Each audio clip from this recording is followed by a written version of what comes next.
اس یہودی نے ایک ایسا نظام تعریف کروایا کہ جو دین اور اخلاق کی اقدار سے بالکل دور تھا۔ تو اقبال فرماتے ہیں اس یہودی نے جو نظام تعریف کروایا ہے اس کو دیکھ کر مجھے معلوم ہوتا ہے کہ آج قوموں کی یہ حالت کو دیکھ کر، قوموں کی یہ روش کو دیکھ کر مجھے معلوم ہوتا ہے کہ اس یہودی کا بنایا ہوا نظام وہ بے اصول نہیں۔ کیوں؟ کیونکہ تب بھی وہ نظام یورپ کے اندر جب اس نے متعارف کروایا تھا تب بھی امیر امیر سے تر ہو گیا، غریب غریب سے غریب تر ہو گیا، اور آج بھی اگر اس حال کے اندر اپنی اقوام کو دیکھیں، آج بھی دیکھیں تو امیر امیر تر ہوتا جا رہا ہے اور غریب غریب تر ہوتا جا رہا ہے۔ اس لیے اقبال نے کہا بے آسود نہیں روس کی یہ گرمی رفتار۔ اور آگے آپ نے تو فرمایا، آپ فرماتے ہیں کہ انسان کی ہوس نے جنہیں رکھا تھا چھپا کر، انسان کی ہوس نے جنہیں رکھا تھا چھپا کر کھلتے نظر آتے ہیں بتدریج وہ اسرار۔ آپ فرماتے ہیں کہ جب اسلام کا نظام نافذ تھا، قرآن کا نظام نافذ تھا، تب لوگ ان کے دلوں کے اندر جو شیطانی خواہشات آتی تھی، جو برے اعمال کرنے کی طاقت آتی تھی، وہ دین کے نظام کو دیکھ کر، قرآن کے نظام کو دیکھ کر وہ اس عمل کرنے سے رک جاتے تھے، ڈر جاتے تھے۔ انہیں علم تھا کہ اب نظام دین کا چل رہا ہے، اب حکمران اسلام کے چل رہے ہیں، اگر ہم نے چوری کی ہمارا ہاتھ کاٹ دیا جائے گا، ہم نے زنا کیا، بدکاری کی، ہمیں کوڑے پڑیں گے، ہمیں رجم کر دیا جائے گا۔ اقبال فرماتے ہیں یہ خواہشات، یہ شیطانی خواہشات پہلے جب انسان کے دلوں میں آتی تھی وہ اس کو دبا لیتا تھا، چھپا لیتا تھا، اسے معلوم تھا کہ نظام دین کا نافذ ہے، لیکن آج یہ راز، یہ خواہشات، یہ برے اعمال کی خواہش انسان کے عمل میں نظر آ رہی ہے۔ وجہ صرف یہ ہے کہ انہوں نے دین کے نظام کو ختم کر کے وہ یہودی رات مارکس کا نظام بنا لیا۔ اور پھر اقبال سے پوچھا کہ اقبال پھر تو بتا ہم دوبارہ پھر کیسے غیروں پر حکمرانی کریں، ہم دوبارہ پھر اسلام کو کیسے طاقت والا بنائیں، ہم دوبارہ پھر سے کیسے طاقتور بنیں۔ اقبال نے آگے سے فرمایا کہ قرآن میں وہ ہوتا زن اے مرد مسلمان، کیا فرمایا؟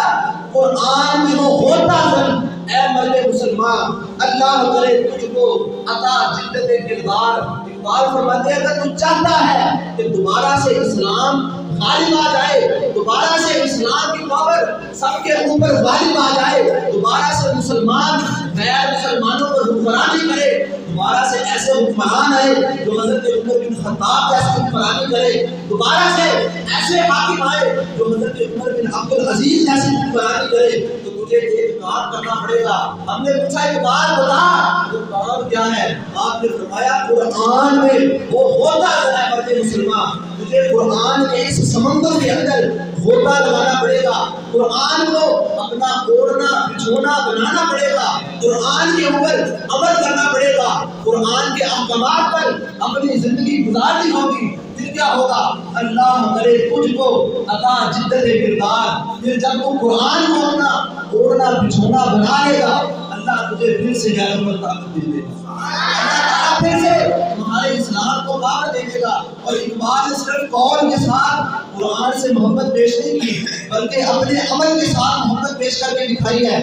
وہ کیسے؟ آپ کو ایک بات بتاتا ہوں، اقبال کی عادت تھی، علامہ اقبال کی عادت تھی کہ وہ قرآن اپنے سرہانے رکھتے تھے، عادت تھی قرآن اپنے سرہانے رکھ کے سویا کرتے تھے۔ کہنے والے نے کہا اقبال قرآن سرہانے میں رکھتے ہو، قرآن الماری میں رکھ کے سویا کرو۔ اقبال نے آگے سے بتایا مجھے تو ایک بات بتا جو معذور ہو، چل نہ سکتا ہو، میرے ساتھیوں کے سہارے چلتا ہو، مجھے بتاؤ کہ آپ ساتھی الماری میں رکھ کے سوئے گا یا اپنے پاس رکھ کے سوئے گا؟ کہنے والے نے کہا ہاں جو معذور ہے میرے ساتھیوں کے سہارے چلتا ہے، میرے ساتھیاں اپنے پاس رکھ کے سوئے گا۔ اقبال نے کہا میں معذور ہوں، میں چل نہیں سکتا، میری ساتھیاں قرآن ہیں، مجھے اگر کسی سہارے کی ضرورت پڑتی ہے میں اٹھ کر قرآن پڑھ لیا کرتا ہوں۔ تو اقبال نے صرف قول کے ساتھ قرآن سے محبت پیش نہیں کی بلکہ اپنے عمل سے کر کے دکھائی ہے۔ اور ایک اور بات جو آج تک کسی نے بھی بتائی ہوگی، علامہ اقبال فرماتے ہیں کہ اگر میں نے کوئی بات بھی قرآن کی تعلیمات سے ہٹ کر کہی ہو تو میں خدا سے دعا کرتا ہوں کہ حشر کے میدان میں مجھے حضور کے قدموں کا بوسہ نصیب نہ ہو۔ اقبال نے اتنی بڑی بات ہمیں بتا دی کہ اگر میں نے اپنی زندگی کے اندر کوئی بات بھی قرآن کی تعلیمات سے ہٹ کر دیکھ لو تو مجھے خدا حضور کے قدموں کا بوسہ نصیب نہ فرمائے۔ اب ہمیں اس سے کیا پتا چلتا ہے کہ اقبال نے اپنے قول کے ساتھ، اقبال نے اپنے عمل کے ساتھ قرآن سے محبت پیش کر کے دکھائی ہے، اور ہمیں بھی یہ درس دے رہے ہیں۔ آج اگر تم حکمرانی کرنا چاہتے ہو، پہلے ہزاروں سال مسلمان غیروں پر حکمرانی کرتے رہے ہیں، آج غلام بن گئے ہیں، آج غیروں کے نیچے لگ گئے ہیں۔ وجہ صرف یہ ہے کہ وہ مؤسس تھے زمانے میں مسلمان ہو کر، تم خار ہوئے تاریخ قرآن ہو کر۔ اسی وجہ سے اقبال نے کہا کہ تم نے قرآن کو چھوڑا تو قرآن نے تمہاری طاقت کو ختم کر دیا، تم نے خدا کے احکامات کو چھوڑا تو خدا نے تمہیں غیروں کا جو ہے وہ محتاج بنا دیا۔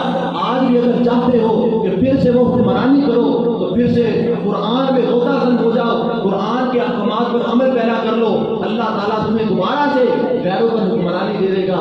اللہ سے دعا ہے کہ اللہ تعالیٰ ہمیں اقبال کے اس پیغام کو سمجھنے کی اور اس پر عمل کرنے کی توفیق عطا فرمائے۔ آمین و آمین۔